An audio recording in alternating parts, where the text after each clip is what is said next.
Hi there, thanks for joining me. In today's slime and food experiment, I'll be mixing Oreos, popcorn, coffee, rice, and goldfish crackers into clear slime. Real quick, if you haven't been here before, my name is Jessica and this is Slime Bliss. Click subscribe and ring the bell to catch all the new videos. So on this slime, I just used the regular goldfish from Pepperidge Farms. And I was really careful not to crush the fish initially because I wanted to see them in the slime. And then I went for it. I started popping each little fish in the slime, and it was actually really satisfying. It just felt and sounded really great because so when you crushed it, it made this really great popping sound, and it was just super satisfying for some reason. And then after all the little fish were cracked, it just left little colors throughout the slime. And so that one looked really neat too after they all got popped.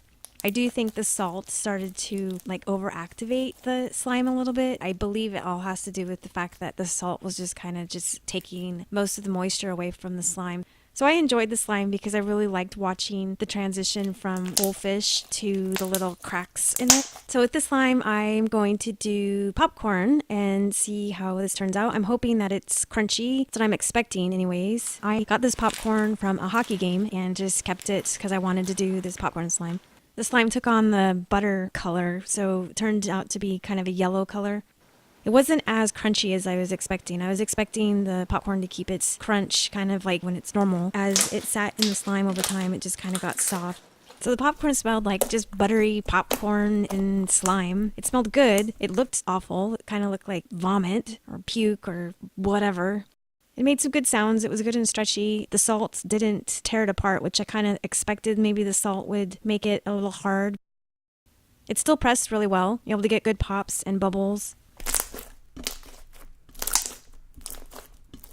Overall, it was a fine slime. It just wasn't my favorite. So with this slime, I used Oreo cookies, and I debated on whether to use the full Oreo cookie or if I should scrape the inside filling out. I went ahead and used the full cookie with the filling and all, and it didn't degrade as fast as I was expecting. It was interesting to see how the slime took on kind of like chocolate pudding. It's just not as liquidy as pudding. Definitely had that real jelly kind of feeling, and it was really sticky, and there's just cookie crumbs everywhere. It smelled good. It smelled very chocolatey, like Oreo cookies. The longer that I played with it, the more sticky it became and more degraded because of all of the sugar. When I was wrapping it around my hands, I kind of felt like I was making some poop emoji because it was so slime mud.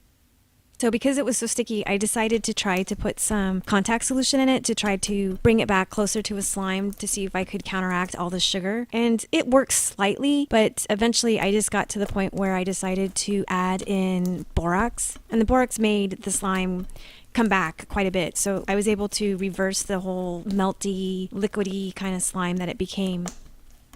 So with the slime, I use coffee beans, and I chose coffee beans because I love coffee. I was thinking that this was going to be the best slime, thinking that the beans were going to make crunchy sounds and it was going to smell super delicious. And it did smell super delicious, but the beans, I have to say, were a bit of a disappointment. I have to be honest with you, I didn't like the way it looks. It just was not an appealing slime with the coffee beans in it. It just looks weird and unappealing.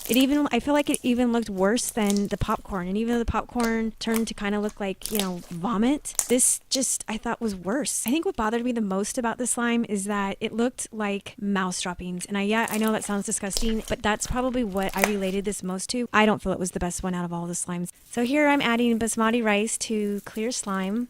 I want to see if it's similar to phloem slime where I can get it pretty crunchy.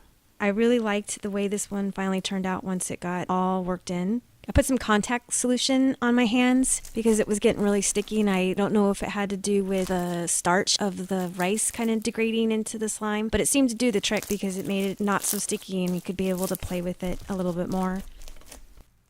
It kind of reminded me when it was drizzling of really similar to what you see with the cloud slimes where it just kind of floats down. This actually turned out to be one of my favorite slime in this video. The way the texture was, the way that the cracks were, the pops, the crunchy, just felt really good in your hands. Probably one of my all-time favorite slimes, which is really strange because who would have thought that putting rice in slime would have worked out really well, but it did. Because all of these slimes had food in them, I did throw all of them away afterwards. There was no need to keep these for anything because all they were going to do was get moldy, so I definitely trashed every single one of these afterwards. in the comments below, let me know what your favorite slime is throughout all of these and maybe what I should try next. Any other household food items that you think would be interesting, let me know and I'll try to give it a whirl next food video. Thanks for watching.